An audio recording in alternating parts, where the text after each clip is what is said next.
कुस्तीच्या मल्लाशी कुस्ती खेळतो आणि तुमच्या दरबारात आमच्या लायकीचा एकही मल्ला नाही. औरंगजेबाच्या हातावर तुरी देऊन संभाजीराजे शिवाजीराजे निसटले, रायगडावर पोहोचले. आग्र्याहून परत आले संभाजीराजे म्हणजे जाणते पण आलं होतं.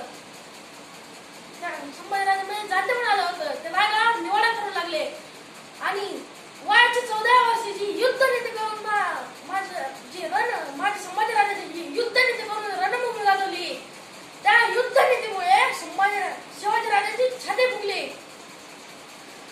संभाजीराजांची विजयाची वार्ता सगळीकडे घुमू लागल्या.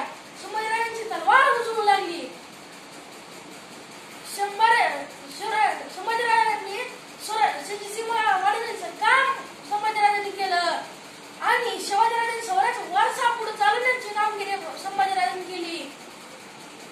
शिवरायांच्या छावाच्या नेतृत्वाखाली मराठ्यांनी औरंगजेबाविरुद्ध नेटाण्याची काटेरी लढा दिला व संभाजीराजांच्या आचारसंहितेमुळे औरंगजेब हतबल ठरला. परंतु पितृने औरंगजेबाने कवी कलश व छत्रपती संभाजीराजे यांना पकडले व सर्व केले स्वाधीन करण्यास सांगितले.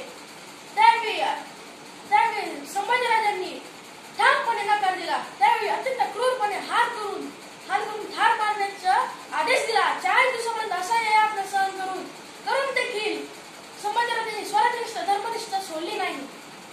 अखेर